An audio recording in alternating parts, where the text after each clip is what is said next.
¿Qué tal, gente? My name is Rodrigo García. I am the Artistic Director of Teatro Vision and your host for tonight. Bienvenidos a la Hora del Mitote. We thank you for joining us tonight.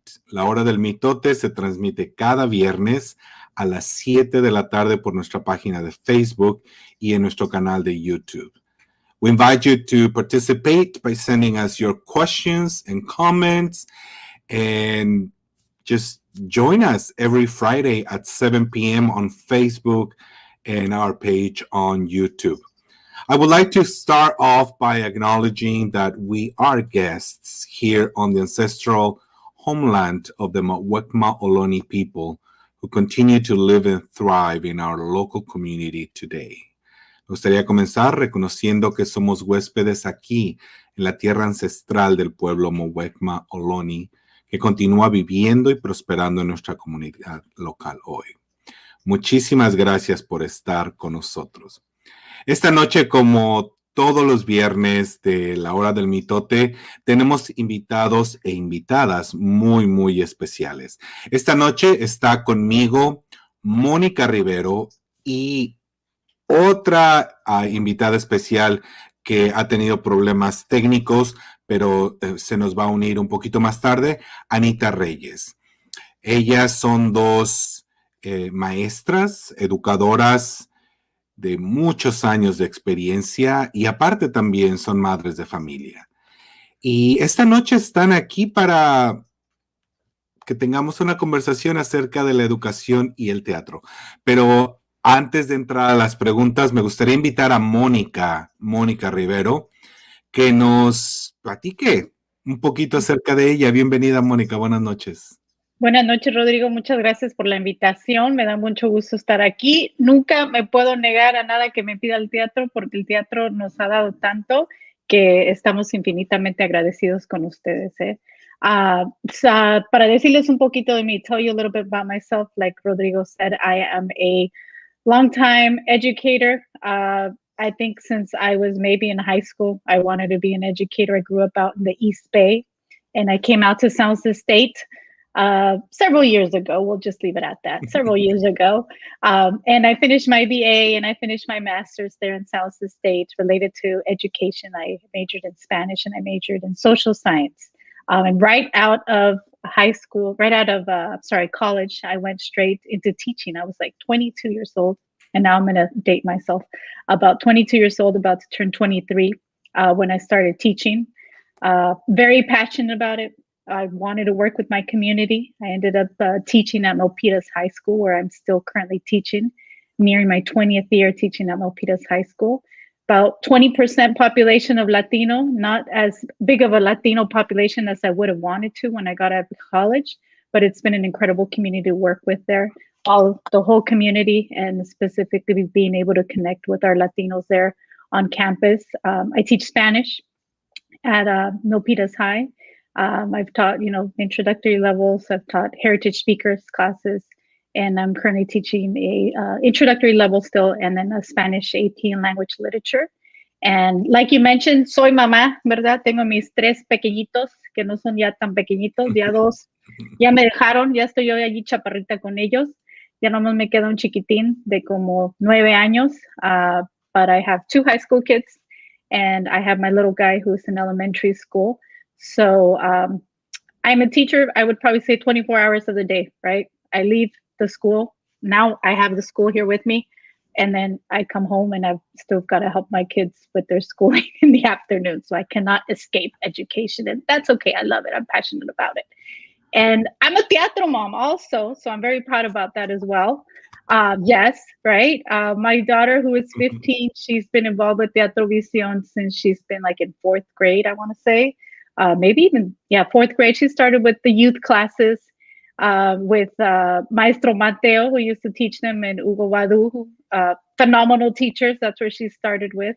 And then she started participating in Macario and did 2 of the youth productions, Duro Pequeño. So being in that green room, being backstage helping, knowing how much work gets put into teatro for the performers and the whole production, because my son also started doing the tech work, and my godson as well. I've seen a lot of the ins and outs of how teatro works and the magic that just happens there and how much of an impact it has on kids. It started with me as an educator, and then seeing how it changes kids has just been amazing for me. So that's just a little bit about me, which is quite a bit, actually. No, it's just a little bit, because I'm sure that, you know, in all your years as an educator and as a mother also, you've experienced a lot, and you have to. I mean, we were just talking before we started the program on what is taking right now to adopt what used to be done in a classroom to be done online, and the work that goes behind, and how we have had to adapt, and teachers had to come up with solutions almost overnight, because nobody expected that we were going to be on a lockdown for, you know, so soon. So, you know, what would you say it's just a tiny bit of everything that you can share about yourselves. But thank you for being with us tonight. Definitely, and thank you. And let's just jump right into our conversation. There, you know, we're very interested, and we're always appreciate the role that educators have, because you spend so much time with youth, and you become role models, and you become mentors, and you know, with all your experience in working with youth all these years, can you tell us how has theater, or how have you experienced theater as an educator? As an educator, I think I started, you know, bringing in theater into my teaching probably around the time that I was teaching the Heritage Speakers class. And I'm talking about maybe around early 2000s, probably about 2005, something like that, I want to say. I started teaching a Heritage Speaker class, and it was a group of students who completely, you know, Spanish speaking, whether by heritage, whether they were recent immigrants. And I could only do so much with, you know, a textbook and reading, and it's a lot actually, and quite valuable for them to hear their language, right? But they still needed more. And I remember growing up, I grew up in a bilingual school, so, and I grew up also with a lot of programs that were support for my identity of being a Latina, being proud that I spoke Spanish and wanting to conserve my language. And I wanted that for my students as well. And I remember that they would take us on field trips, and how much of an impact that would have on me. So I knew that I needed to take these kids on field trips so they could see beyond the little bubble that was just Milpitas for them. The Plaza, I think maybe I got an email or something about an event place that were being put up on the Plaza. And I thought, oh, this is interesting. I could do this. I could ride with 30 some kids in a bus. I was young, okay? So I could do this. And we would, that's what we did. And we've done it for probably close to almost 10 years. We take a bus ride from Milpitas all the way out to San Jose. We make it a whole trip, and it's nice for them to figure out, hey, we could go somewhere outside of just our community and see our community somewhere else, right? And then, and was this for a field trip to see a play, or was it something else? It was to see a play. I know it was prior to you being a director. I can't remember what that play was before them. I know it was, Macario was one of the one that we started seeing more frequently afterwards, you know, because you would put it on so much. But I want to say maybe that's the one that stands out the most, because we would see it several years, like almost every year when they would put it on. But yeah, it was definitely to go out and see a play at the Plaza. We would see Macario, their matinee, student matinee productions. And the kids were absolutely blown away by it, like hearing the language that they speak at home. It was a little different, right? Because Macario, you know, it's a time period type of play. But escuchando cómo hablan, la música, que ellos, los colores, que les trae tanto alegría a los niños, o sea, ver su cultura allá arriba, ¿no? Es un orgullo para ellos poder ver eso, que típicamente no lo ven. Y tener esa oportunidad para ellos era fenomenal. Cada año me pedían, este año vamos a volver a ver Macario, y ya vamos a ver Macario, y yo no les callaba al Macario porque querían ver Macario otra vez. Fíjate que yo me acuerdo que la primera vez que yo entré en un teatro fue totalmente por accidente. Era un verano, yo tendría como 10 u 11 años. Yo nunca había estado en un teatro. Y en el verano en México, la gente no hay como summer school como aquí, ¿no? Entonces, mi mamá preocupada de que yo, o interesada de que yo hiciera algo productivo durante el verano, le pidió a mi hermana que me inscribiera en unos cursos de verano como en un centro comunitario.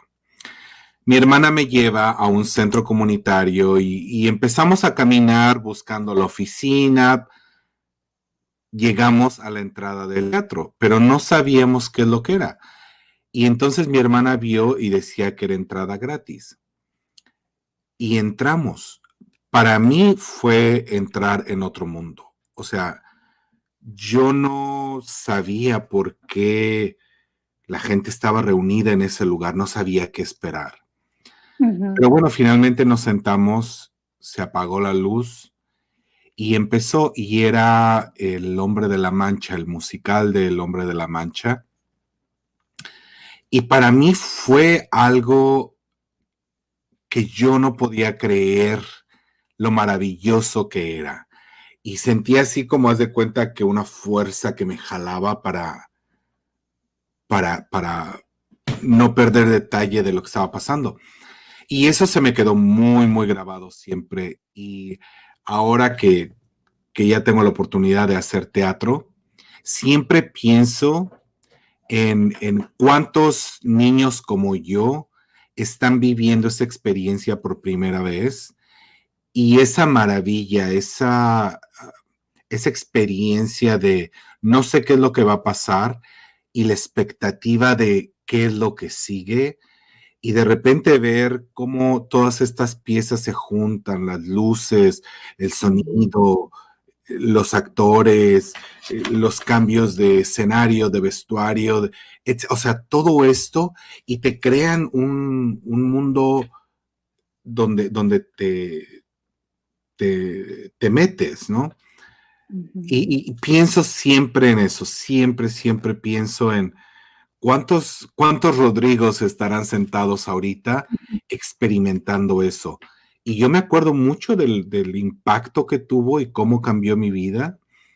Y aprecio muchísimo a maestros, maestras como tú, que logran darle la oportunidad a sus alumnos. Y yo sé que en ocasiones tiene que ver con presupuesto, pero el interés de ofrecerles esa oportunidad a los estudiantes.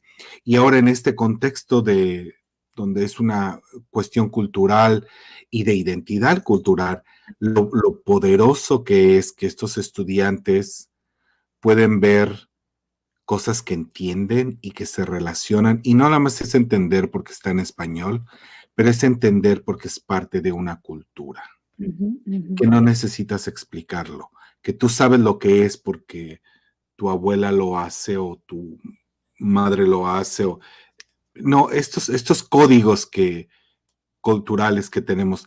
Entonces, en fin, ¿no? Esto es para decir lo importante y el importante trabajo que ustedes realizan para poder conectar a los estudiantes con estas oportunidades donde pueden tener contacto con algo más de lo que tal vez pensaban que no podrían. Porque las artes tienden a ser elitistas y no todos creen que tienen acceso, y por otro lado, no todos tienen acceso, punto. ¿Cuáles han sido algunas de las reacciones que tú has escuchado por parte de tus estudiantes cuando los has traído? Cuando los he traído, yo creo que he visto pues toda variedad de emociones, ¿no? Recuerdo a un niño que en esas semanas que habían pasado, él había perdido a su abuelita y después de ver Macario, se sintió así muy conmovido, ¿no? De repente, ya al salir al último, lo vi que estaba un poco triste, pero al mismo tiempo como que sentía algo así como de aliento, ¿no? Así que ver esa parte, ¿no? Donde sienten que es algún alivio, alguna tristeza que sienten dentro de ellos.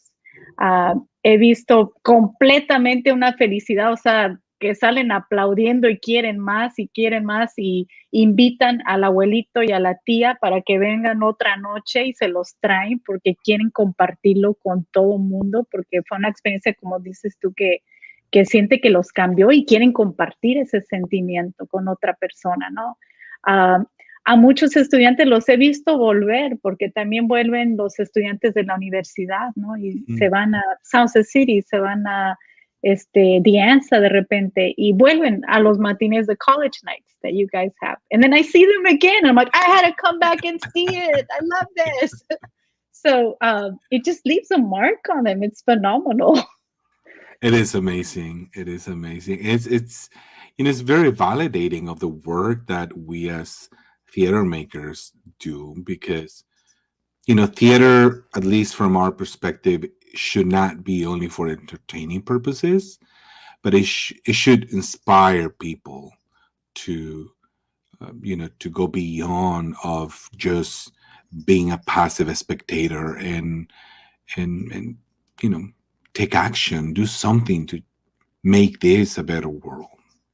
Right. Yeah, definitely. So how have you incorporated this experience in your practice as an educator?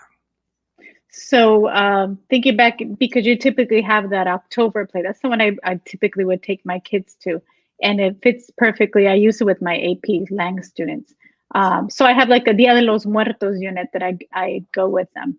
And so we do a lot of preparation beforehand, like we learn about Dia de los Muertos, some of the products, the practices about Dia de los Muertos, how maybe it's celebrated in one country differently than other countries. And it culminates with us going to see the play, right? They set up a community altar over at the library at our school. So when we go see the play, the gallery has the altars, right, that are out there in that gallery space. So the kids, I have a pre-assigned group of kids who are the ones who design the altar. Everybody brings the pieces for the altar, and then like a group of 3 or 4 set up the altar. So I always see them in the gallery kind of taking a look at the altar. And then the one that happens within the play in Macario, they're studying how that altar within some of the scenes come up. So they create also community altar. We go through some of those bigger questions that Macario has, also the issue of hunger, right, in the world, and how there's inequity in regards to that in many of the communities that they live in as well. Macario always stands out to me. I think that's the one that I tend to use more when I'm, I incorporate that more into my curriculum. But we've also seen like La Muerte Baila. We saw Duro Pequeño, which was phenomenal as well, and House on Mango Street. Now, we recognize the value that the theater that Teatro Vision has for Latinx students. But what has been your experience with students who are not of a Latino background? It may be a little bit more challenging for them to understand it, depending on where their language level is. But the fact that a play can be so visual, and you have the music, right? And you may not understand necessarily all of the language, but you're able to kind of negotiate meaning, right? And they somehow understand it, even when their language level may be limited. The whole experience of it, there's just something that comes together, and you understand the message, that big message that's being sent and being transmitted to you. So it sort of just transcends the need to know so much language, it seems. I don't know.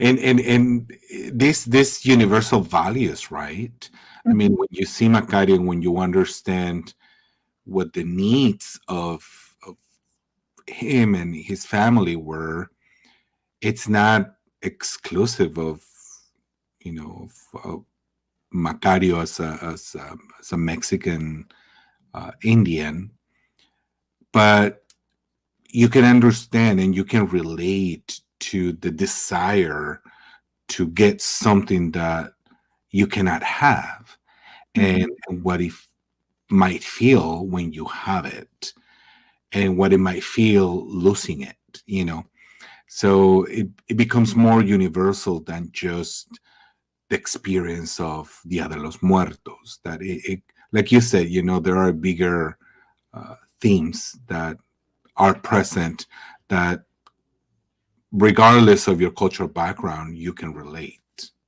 Definitely, yes. So now tell me, switching a little bit, I'm going to ask you a question, but I'm going to ask you to hold on your answer. But the question is, as a parent, what do you value the most about theater? And I'm going to ask you to hold on that thought, because I want to thank folks who are with us tonight on La Hora del Mitote, those who have just joined us. We are talking tonight about theater and education. And we have tonight Mónica Rivero, que es una maestra de high school. She works at Milpitas High School, and she's been teaching for a while. And she's also a theater mom. So we're having this conversation tonight, and we invite you to comment, to ask us questions, to participate with us. We are on La Hora del Mitote every Friday at 7 p.m. So my question is, as a parent, what do you value the most about theater? I think that there's so many things, but I think what do I value the most of theater as a mom? I think that just the value that it's given my daughter. I think, I'm thinking of her because she's the one who's been primarily involved, but how much it validates who she is, right? My children didn't have the opportunity to go to bilingual school like I did. And I know how much being in that environment helped my identity, right? And being in that community that teatro gives to them has been amazing for them, for their identity, for them to be valued as a Latino, and then a Latino youth that's growing up right now. My daughter's teenager right now, so she's started as a child and moved up to being a teen within teatro, and the different skill sets that come with being involved in teatro, right? Related to her identity, her being able to conserve her language, right? Because these plays have been in Spanish, right? So she's had to read these plays in Spanish. She's had to practice these lines in Spanish. She's had to sing these songs in Spanish. She's had to understand these topics in Spanish. And just being immersed in the language, that's important. I'm a language educator, so that's important, right? But then also the self-esteem it gives. Teatro gives just incredible self-esteem. Every time I go to her classroom and they have those community presentations, they always tell me a comment of, gosh, your daughter has such confidence when she speaks. And even now in online learning, sometimes I'm listening in on her classes and I'm thinking, oh my God, she speaks really well. And she has so much self-esteem about her. Like, it's amazing that the way it just builds them up, their confidence, how much they believe in themselves, and being able to speak in public. She may not want to continue in theater the rest of her life, but her communication skills, it's been incredible for her, and building relationships, not just with children, but also with the adults. The adults just really bring in those kids, and they really serve as incredible mentors to the kids. And then it's almost like the kids learn from the adults. And now I see like the older kids mentoring those little kids. So it's just this very unique relationship that teatro has given to the kids that I think is just so, so special. There's just so many things that I value about teatro. I can go on. Well, something that you mentioned that I think it's very important to highlight is that theater or some of the youth who experience theater during their youth years or young years, they might not end up being on stage or working in theater, but the skills that they develop during that period helps them help them tremendously on their professional, you know, life and personal life. I mean, I agree with you. I think their interpersonal skills improve tremendously, and I've witnessed that change like you have no idea. I remember in the first Macario that we had a group of very young actors, very, very young. And I remember there was one little girl, and I always like to mention this because it's so representative of the whole experience. This little girl, her parents brought her to be in the play, and I was co-directing with Elisa, but she had been with Elisa, Elisa Marina Alvarado. She had been teaching a class for youth, and she had been in her class, so she was familiar with Elisa, but not with me. So on the first day of rehearsal, she comes and we are introduced. And I reached out to her to greet her. And then she went to hide behind her mom. And I said, no, it's okay. And then I turned to Lisa and I'm like, are you sure she's going to be okay? You know, she looked frightened. And it might have been me because I've been told that I scare people, but I was really trying to be very nice. But anyway, long story short, she came and she joined the cast, and it was really a matter of maybe a week or so where she started like blooming. Mhm. And then towards the end, she was like, "Is there any question?" And you would see her little hand up. I have a question, and from there, she's grown now to be an amazing person.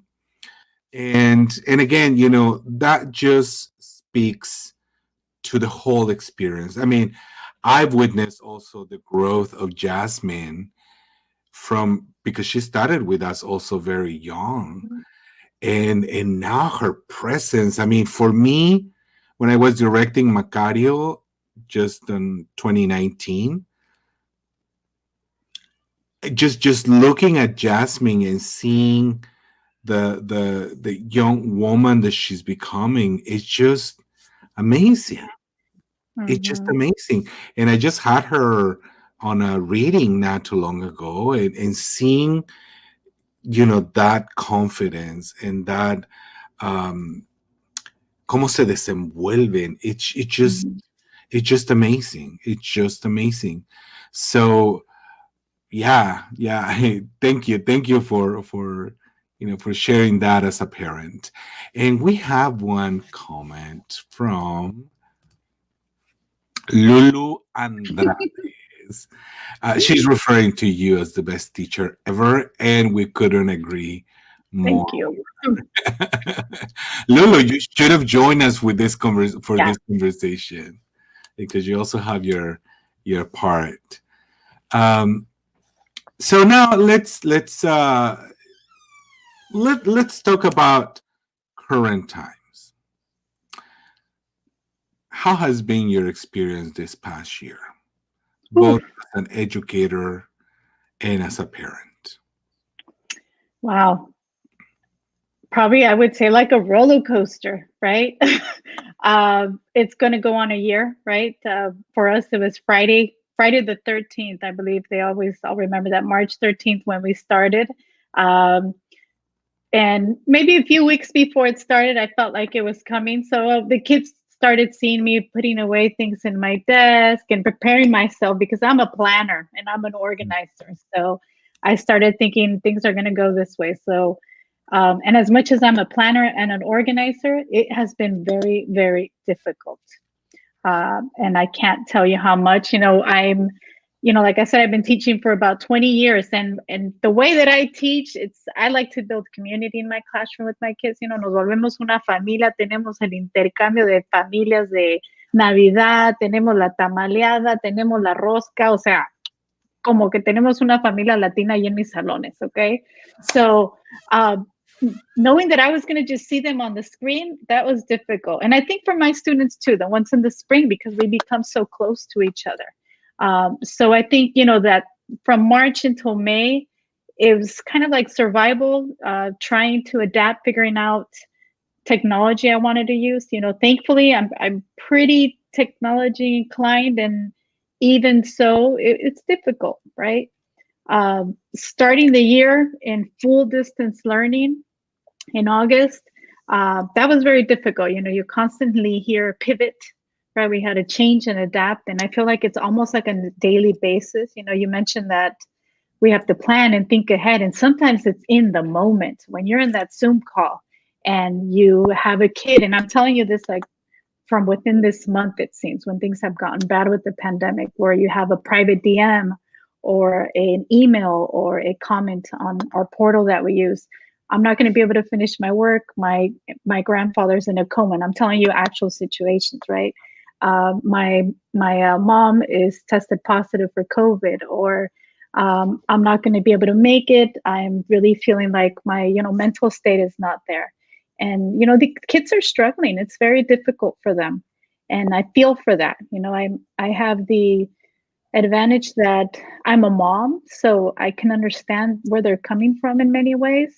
I grew up hija de inmigrante, ¿no? Con papás que trabajaban y lucharon para sacarnos adelante, así que yo sé cómo es difícil para nuestras familias, ¿verdad? Sacar a sus hijos adelante, y cómo es difícil a veces apoyarlos.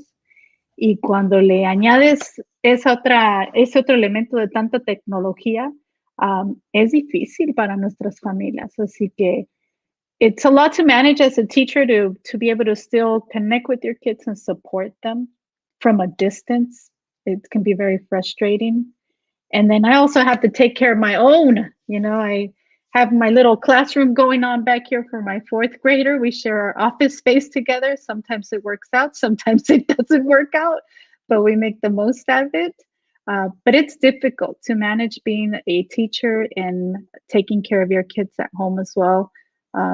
It's something very hard to balance. I feel it's gotten better in this last month. We've kind of finally gotten the hang of things, and we started in August, and I finally feel like I got the hang of it this month. So that tells you how crazy it can be.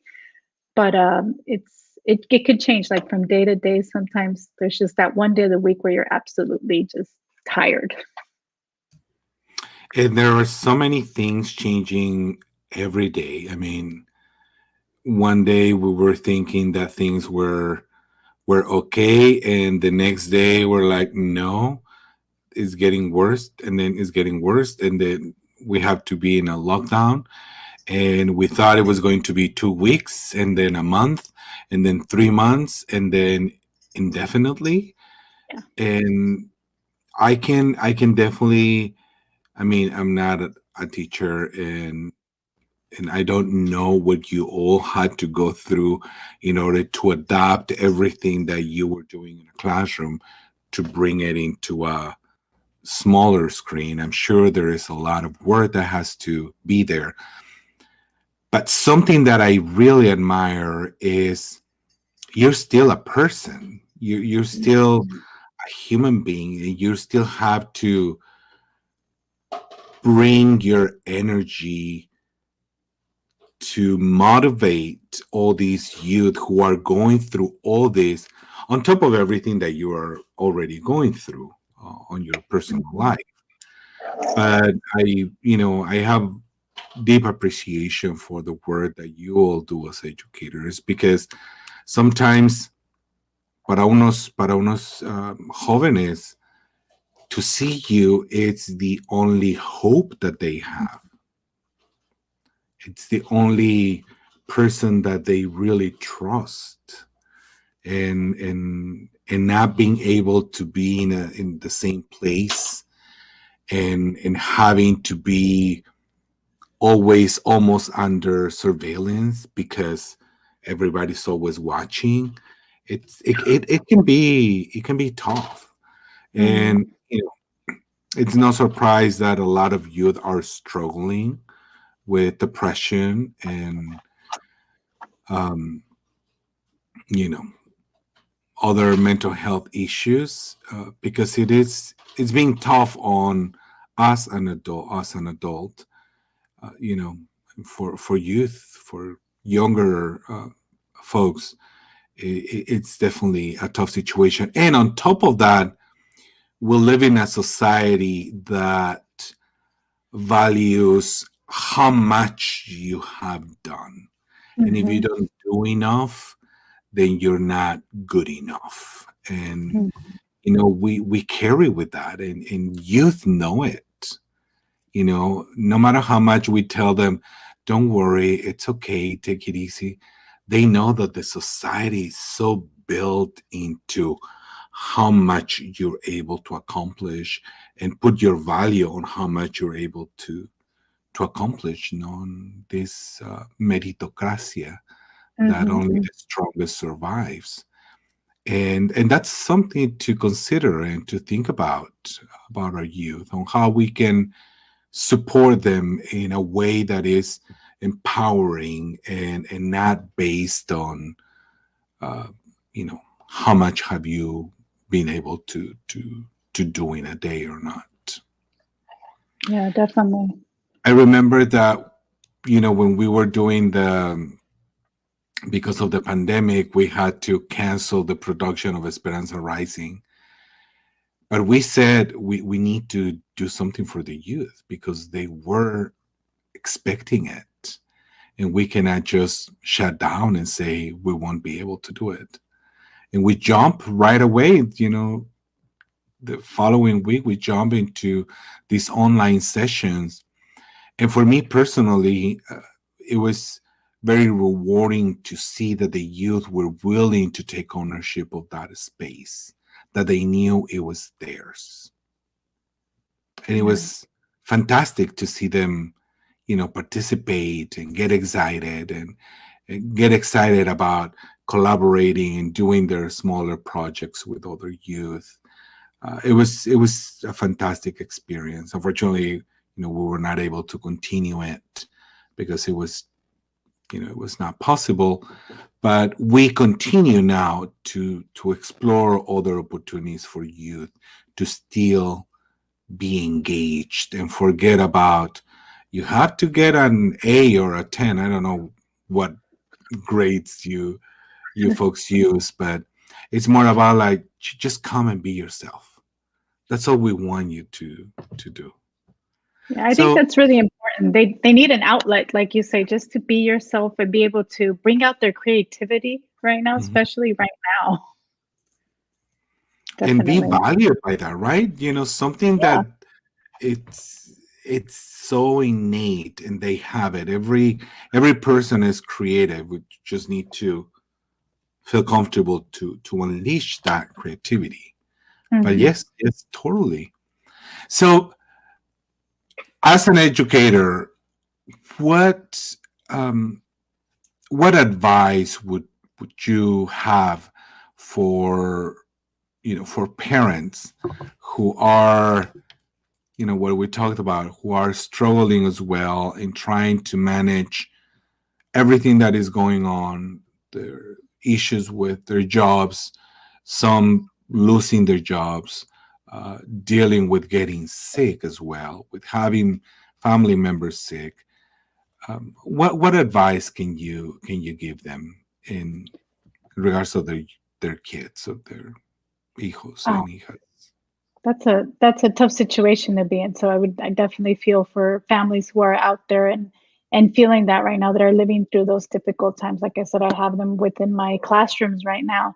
And I think that it's important for them to talk about that situation, with their with their families and try to figure out how they can take care of themselves first, right? They have to take care of themselves to figure out how to be in a healthy mental state to be able to deal with some of the struggles that you're going with.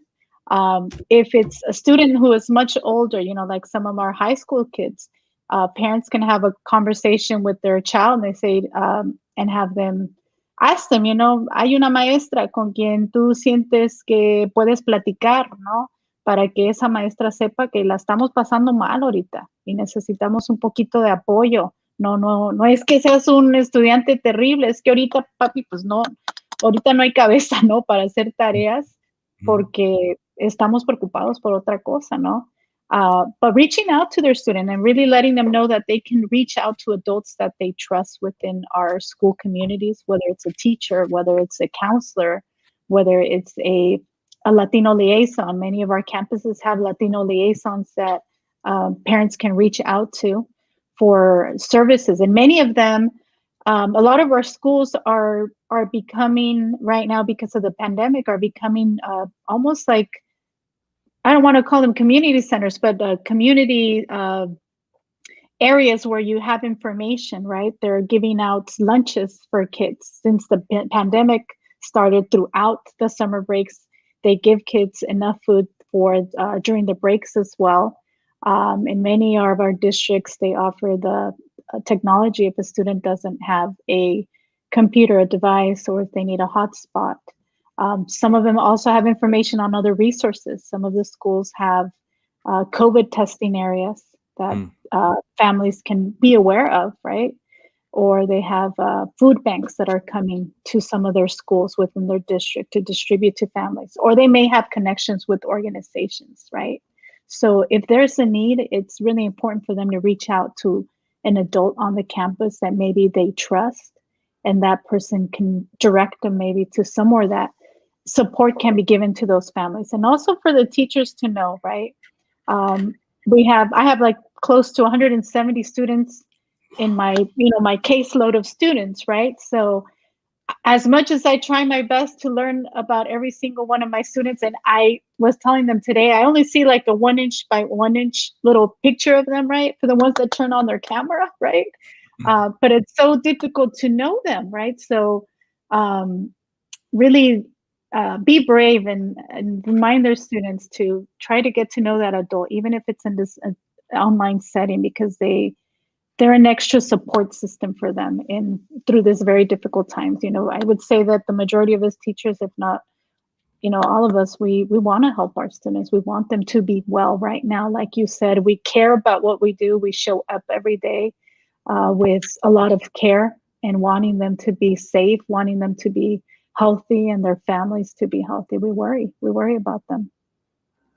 I think one thing that I would, highlight for parents is to recognize that it is difficult for the youth. This is an unusual situation, and it's important to recognize that it's not that the kid wants to be playing or not do what they're supposed to be doing. Sometimes they just, it's a way for them to just, escape from all the stress that they are living. And it is important to recognize that. Todos queremos que nuestros hijos sean los mejores y que sean brillantes. Pero en ocasiones como esta es importante reconocer que ellos lo perciben de una manera diferente. Y que en ocasiones ciertos cambios de conducta que tal vez no entendemos por qué tienen una razón, y ahorita es claro que la situación no es fácil y es importante reconocer y de qué manera les podemos dar ese apoyo como padres, como mentores, como maestros.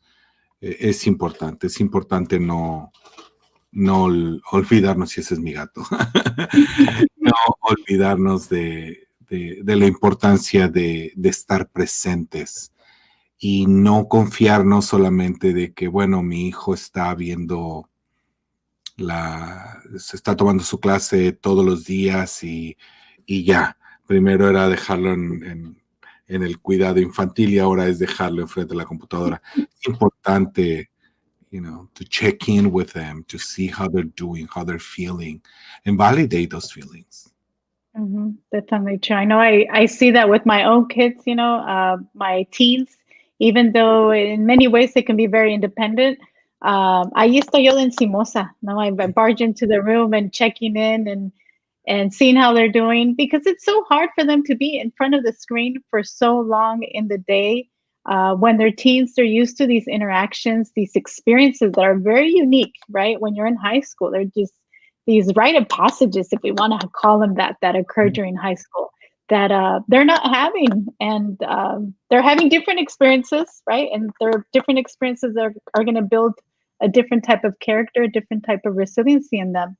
But it's still challenging. It is very challenging. I think it is very important to acknowledge what they feel and talk to them and just keep connecting with them. Even if there's, 16, 17, 18-year-olds, I still like to think that some of those big high school kids can be very sensitive and can be very, have a lot of need for a lot of care and a lot of love and a lot of support. They're not quite adults yet. And even us as adults going through this whole pandemic, we've all needed a lot of support as well. So we all do. We really all do. Yeah, and there's the other part, right? That we all want things to go back to normal, and we want to do what we were used to do.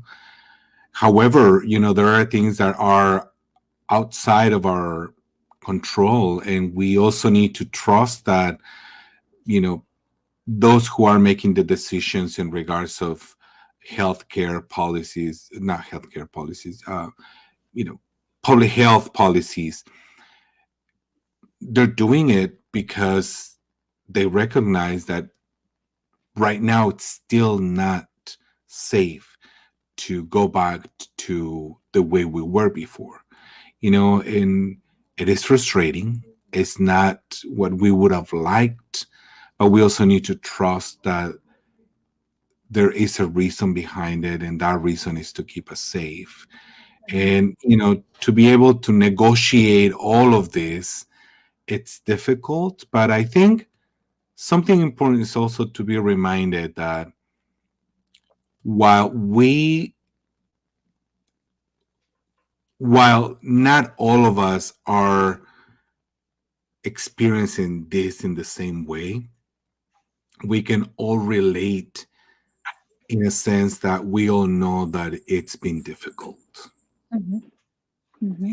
I know that it's difficult, although I'm living this experience in a different way that someone who is unhoused. But I can relate that it's difficult for them because it is difficult for me, And I think from that, what can we as a community do to support each other, to check in with each other, to, do what we can to keep us safe, but it's still connected. What a challenge, right? It definitely is a challenge, yes. So, as we are wrapping up this conversation, how do you see the role of theater in helping create this connection, keeping this connection alive, and continue nurturing the growth of younger folks? I think it's vital, right? I do hope that Teatro Vision continues for many years. Hopefully I see my nietos and I'll be a abuelita de teatro. That's what I can be, an abuelita de teatro. So that it continues, right? I remember when my daughter started, it was just the adult productions. And I remember you wanting those youth productions, right? And there was enough little kids that there was time that youth production could finally happen. It ended up happening with the House on Mango Street. That was phenomenal. And it's continued thereafter with Duro Pequeño, and then hopefully now with Esperanza Rising. And I hope that continues, that you have other theater companies that also, there is a lot, right, that do work with youth, but specifically with Teatro, for it to continue to be working and giving opportunities for the youth to experience theater, whether it's performing on stage, whether it's learning some of the technical part of theater, like you're doing with those youth classes right now. And they're learning about custom design, where they're learning about, I don't know, these different elements. I know she was creating something pretty incredible last night in the class you guys had. But the kids working tech, right? So it almost like a groundwork, like a little pipeline for them to keep learning about different aspects about theater. And then those greater skills that we talked about, that they're able to transfer and anything else that they want to be part of, being part of a community, learning how to work with others in harmony. I think theater needs to continue. Youth needs to continue to be involved in theater. And for me as an educator, for me to be able to continue to take my students to see these plays is definitely something that I want to continue to be involved in, because I see what an impact it has on them, and what a validating experience it is for them.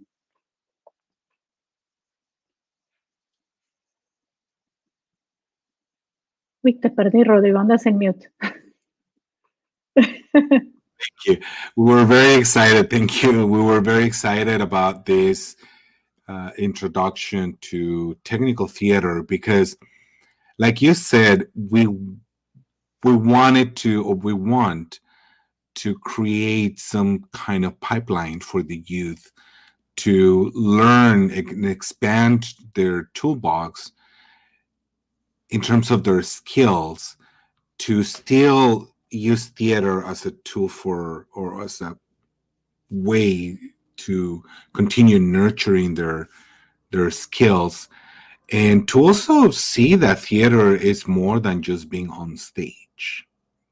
That there are wonderful things happening behind the curtain, and that they can be part of it. And I was very, very excited about the curriculum that we put together for these classes, and we're very excited to see.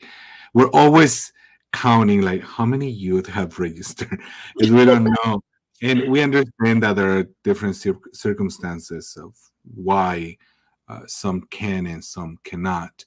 But I want to mention for folks, if you ever see a class where you want to participate, your youth want to participate, and you don't know whether you're able to afford it or not, just let us know.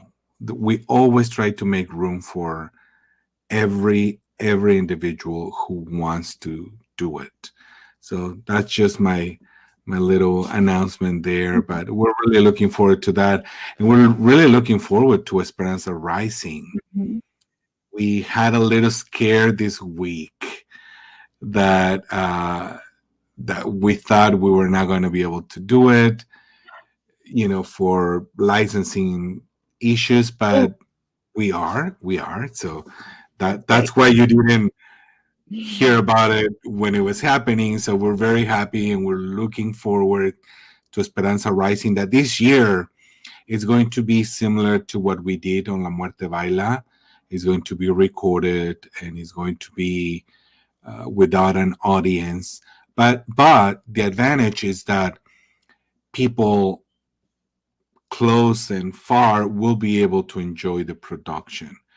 So for the youth who will be part of this production, we're really looking forward to working with all of them. We have a great director, Melinda, and she's very excited to be working with the youth, and they'll have their rehearsals online, and close to to the show, we will have in-person rehearsal with social distancing and all the precautions that we took for La Muerte Baila, because again, our number one priority is our artists, and we want to make sure that everyone is safe. So we're really looking forward to to these experiences, and continue expanding the youth program, because again, we believe that theater is more than just being on stage. We want to make sure that we provide opportunities. Last year, we had a workshop for youth who wanted to write a play and to give them the opportunity to participate in a nationwide competition. And youth responded, and it was really nice. It was really nice. So we're looking forward to continue providing those opportunities. But something that I want to highlight as we are closing is that and recognize that none of this would have been possible without the support of parents like you, Monica. I remember, I mean, you've always been, you and many other parents have always been there supporting their youth. And I remember when I had that conversation with some of you about, like, would you help us start a youth program? We want to do it. We don't have all the resources, but we want to do it. And the parents were like, yes, Mm-hmm. you know, yo le pongo, yo le entro, yo hago. El entusiasmo era impresionante. So, you know, on behalf of Teatro Vision, I want to give a big shout out to all the parents who have made this possible. Todos y que formaron Familias Unidas de Teatro Vision. Mm-hmm. Y que gracias a este grupo seguimos colaborando para darles más oportunidades a la juventud para que participen. Y de verdad, muchísimas gracias. Nuevamente, ahorita te tengo a ti, Mónica, pero todas las personas que han colaborado, su participación ha sido tremenda. El ver a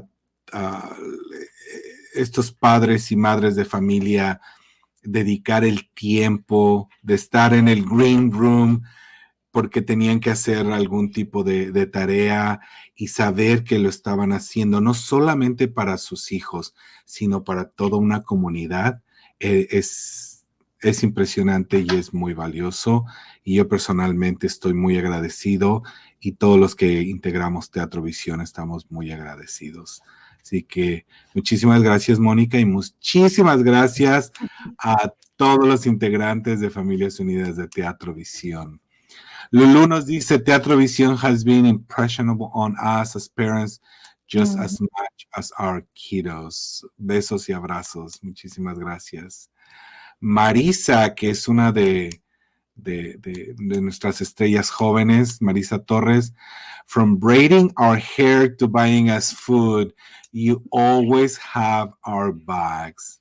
Yes.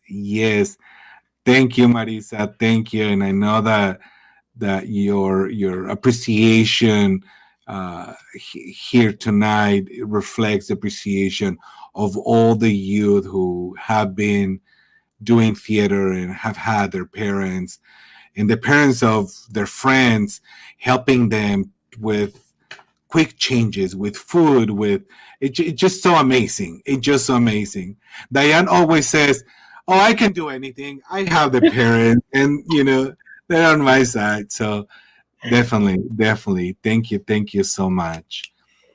And I think with that, this is a very nice opportunity to close our La Hora del Mitote. I want to thank you, Monica, for taking time of your life, of your family, to be with us tonight and to share your experience como maestra, como madre de familia, como madre, ¿cómo se dice? Theater mother, ¿cómo se dice? A theater Pues mamá de teatro, digo yo, mamá de teatro.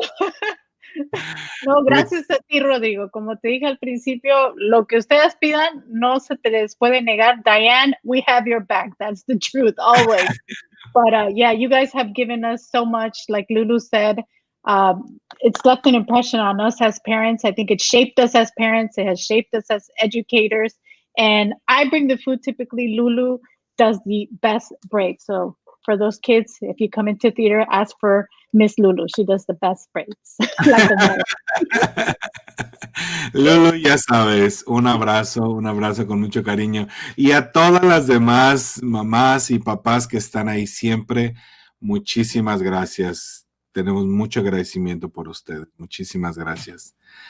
Y bueno, con esto nos despedimos de la hora del mitote. Nos vemos la próxima semana a las 7 de la tarde en nuestro canal de Facebook y en nuestro canal, nuestro canal de Facebook y nuestro canal de YouTube. Muchísimas gracias, Mónica. Muchísimas gracias a todas las personas que estuvieron con nosotros esta noche y que pasen muy bonita tarde. Hasta luego.